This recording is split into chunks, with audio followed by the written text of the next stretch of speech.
Hi, my name is Ben Capron. I want to take you through brain technology, what it is, how it works, and how it helps you out on the trail.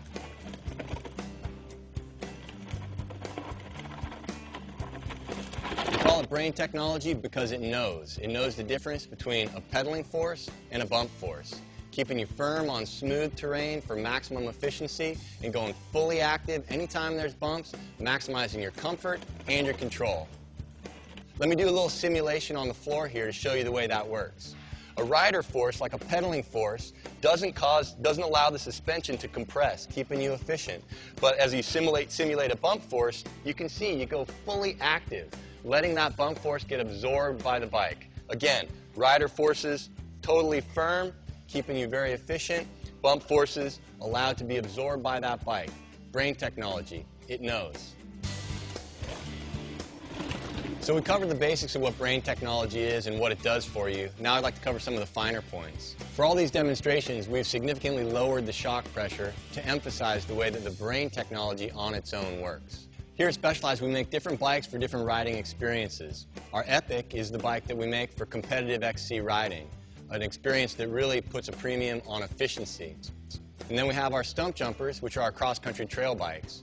Both feature brain technology, but they're tuned differently. In the Epic, competitive XC bikes have what we call a race tune setting, where it's very firm in the most firm setting, giving you the optimum efficiency possible. On the Stump Jumper bikes, we have what we call the trail tune setting. Now, on a cross-country trail bike, you want to have a little bit of sag. You want to be able to preload your suspension. So as you can see here, it's resisting that rider oscillation, so you have more efficiency, but it never goes fully firm. That's intentional to have your bike perform the way it should for the experience it's intended to give you.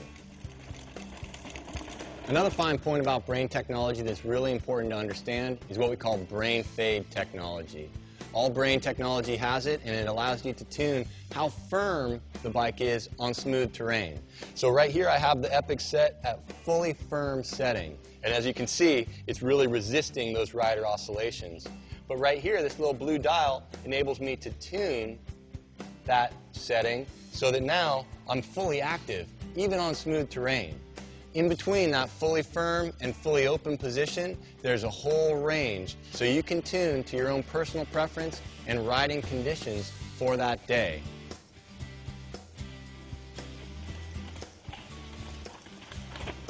So we've talked about what brain technology is, and we've talked about what it does for you. Let's spend a little time now explaining how it works. The brain lives in this reservoir, which is at the rear end of the bike.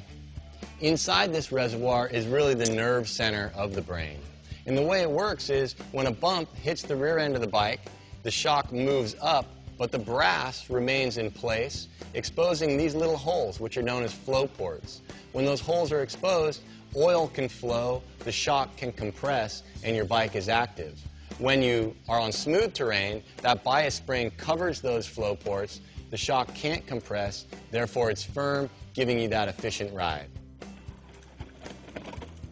Now that you understand the basics of the way brain technology works, I'd like to tell you a little bit about the difference between the first generation brain technology and second generation, what we call flow control brain technology. But first, let's look at the first generation. First generation brain technology worked on what's called a hydraulic timer. So you'd hit a bump, the brass mass would move down, and it would stay open for a preset amount of time.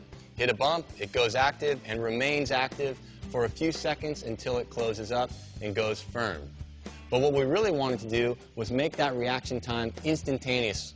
So what we came up with was second generation or flow control brain technology. Flow control doesn't work on a hydraulic timer. Rather, when you hit a bump, it's the flowing oil in the compression circuit that keeps that valve open. And actually, in a compression, a slow compression, you can feel the signature flutter of the flow control brain working because that oil is pushing your brass mass open, and you get a little flutter, working exactly as it should.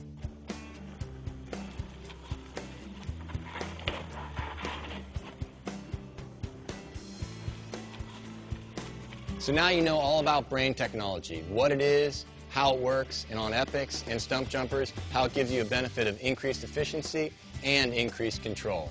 Be sure to check out other parts of the site where you can learn all about setup and other suspension technology.